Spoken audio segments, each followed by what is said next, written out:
নতুন রাজনৈতিক দল কেন্দ্রীয় যুগ্ম সদস্য সচিব আমি আমাদের সকল শিক্ষকদেরকে অনুষ্ঠান কর্মসূচির প্যান্ডেলে শৃঙ্খলা অনুরোধ করছি।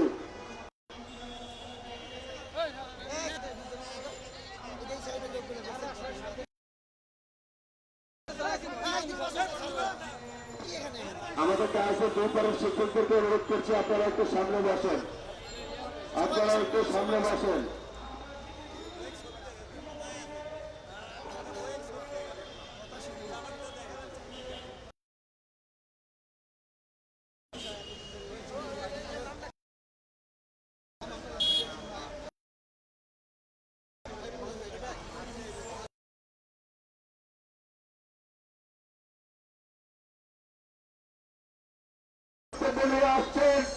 প্রতিষ্ঠান রয়েছে যেগুলো এখন পর্যন্ত এমপিওই করা হয় নাই, অর্থাৎ তারা যে দিনের পর দিন পড়াচ্ছেন, তারা যে দিনের পর দিন খেটে যাচ্ছেন, তাদেরকে এই স্বীকৃতিটা পর্যন্ত দেওয়া হচ্ছে না, তাদেরকে কোনো ধরনের কোনো সিস্টেমের মধ্যে নিয়ে আসা যাচ্ছে না। আমরা বলতে চাই, বাংলাদেশের আমাদের বিশ্ববিদ্যালয়, কলেজ, প্রাইমারি, প্রাথমিক, মাধ্যমিক এবং অবস্থায় যদি একটা গুণগত পরিবর্তন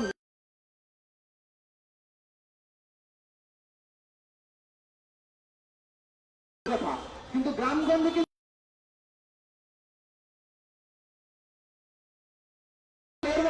হচ্ছে, ওখানে কিন্তু শিক্ষকরা যখন বেতন পান না, শিক্ষার্থীরা যখন বেতন দিতে পারেন না, তখন কিন্তু শিক্ষার্থীদের পড়ালেখাগুলো বন্ধ হয়ে যাবে। তার মানে আমরা নন এমপিওভুক্ত সেই একটা সিস্টেমের মধ্যে এনে প্রতিষ্ঠানগুলোকে একটা কেপিআই ঠিক করে যে আসলে কি কি ক্রাইটেরিয়া ফিল আপ করলে সেই প্রতিষ্ঠানগুলো এমপিওভুক্ত হতে পারে, সেই প্রতিষ্ঠানগুলোকে স্বীকৃতি পেতে পারে, সেইটা গভর্নমেন্ট ঠিক করে তারপরে তার প্রেক্ষিতে এই প্রতিষ্ঠানগুলো কমিটি করে সারা বাংলাদেশে কতগুলো প্রতিষ্ঠান তাদের এই জায়গাগুলো আইডেন্টিফাই, কতগুলো এই প্রতিষ্ঠান এই জায়গাগুলো ফিল আপ করতে পারে, তার প্রেক্ষিতে এই প্রতিষ্ঠানগুলোকে স্বীকৃতি দেওয়া প্রয়োজন। আমরা মনে করি এই বাংলাদেশের যে বর্তমান সরকার, সেই সরকার দাঁড়িয়ে আছে ছাত্র জনতার গণঅভ্যুত্থানের রক্তের উপরে, এবং সেই ছাত্র জনতার মধ্যে যে স্পিরিট, সেই স্পিরিট তৈরি করার ক্ষেত্রে সবচেয়ে বেশি কাজ করে শিক্ষকরা। এই বাংলাদেশে যদি আমরা শিক্ষকদেরকে মূল্যায়ন না করতে পারি, প্রত্যেকটা পেশা আগামীর বাংলাদেশে কুলুষিত হবে। আপনারা জানেন, একজন ইঞ্জিনিয়ার হয়, একজন ডাক্তার হয়, একজন বিসিএস ক্যাডার হয়, একজন ব্যবসায়ী হয়, এই প্রত্যেকটা মানুষের প্রাথমিক জীবনের যে বেড়ে ওঠা, সেই বেড়ে ওঠাটা কিন্তু শুরু হয় একজন প্রাথমিক কিংবা একজন মাধ্যমিক বিদ্যালয়ের শিক্ষকদের হাত দিয়ে। তার মানে আমরা যদি এই মাধ্যমিক এবং প্রাথমিক বিদ্যালয়ের শিক্ষকদেরকে যথোপযুক্ত মূল্যায়ন না করি, মূল্যায়ন করতে না পারি, তাহলে আপনি একজন ভালো ডাক্তার পাবেন না, আপনি একজন ভালো ইঞ্জিনিয়ার পাবেন না, আপনি একজন ভালো ব্যবসায়ী পাবেন না, আপনি একজন ভালো রাজনীতিবিদ পাবেন না।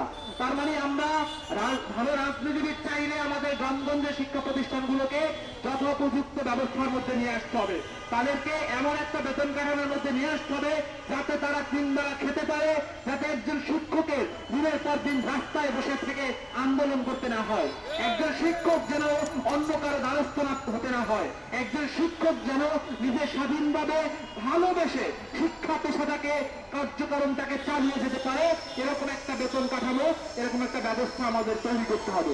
এটা যদি আমরা না করতে পারি, এই বাংলাদেশে আপনি যতগুলো সেক্টর রয়েছে, কোন সেক্টর কিন্তু আমরা সঠিকভাবে উন্নতি করতে উন্নয়নের জন্য মৌলিকভাবে শিক্ষা সেক্টরটাকে আমাদের ডেভেলপ করতে হবে। আমরা বিগত সরকারের মধ্যে দেখেছি, যেহেতু তার ভোট লাগে না, রাতের ভোট লাগে, সেহেতু তারা সুবিধা দিয়েছে, সেনাবাহিনীকে সুবিধা দিয়েছে, বিডিআরকে সুবিধা দিয়েছে, রেডকে সুবিধা দিয়েছে, রাতের ভোট করে নিতে পারে না, এই জন্য শিক্ষকদেরকে সুবিধা তারা দেননি।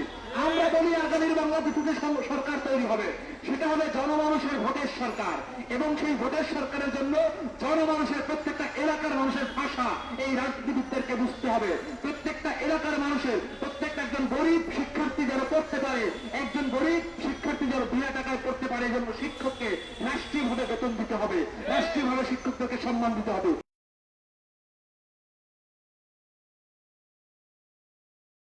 থেকে সরে এসে জনমানুষের কাতারে দাঁড়াতে হবে, শিক্ষকদের কাতারে দাঁড়াতে হবে, জনমানুষের ভাষাকে বুঝতে হবে। যদি আমরা না বুঝতে পারি, আগামীর বাংলাদেশে কেউ রাজনীতি করতে পারবে না। আগামীর বাংলাদেশেও যদি এই সাধারণ গ্রামের মানুষরা অবমূল্যায়িত হয়, শিক্ষকরা অবমূল্যায়িত হয়, তাহলে তাদের পরিণতি হবে শেখ হাসিনার মতো। আমরা বলতে চাই, আগামীর বাংলাদেশে যারা রাজনীতি করবেন, প্রত্যেকে শিক্ষক, এলাকার প্রত্যেকটা সাধারণ মানুষের যে আকাঙ্ক্ষা, সেই করতে শিখতে হবে। আমরা সরকারকে বলতে চাই, এভাবে রাস্তায় দিনের পর দিন শিক্ষকদের বসে থাকা, আপনারা এদের বিষয়ে একটা ব্যবস্থা নেন। আলোচনা করে আপনাদের সক্ষমতার প্রেক্ষিতেই আপনারা একটা সুন্দর একটা সমাধান বের করেন, যাতে শিক্ষকরা শিক্ষাঙ্গনে ফিরে যেতে পারে, শিক্ষকরা বাসায় ফিরে যেতে পারে। সকলকে ধন্যবাদ জানাচ্ছি।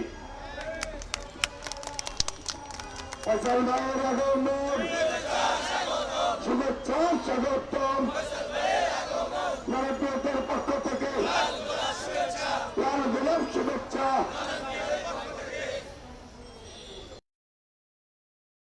সাথী বন্ধুগণ,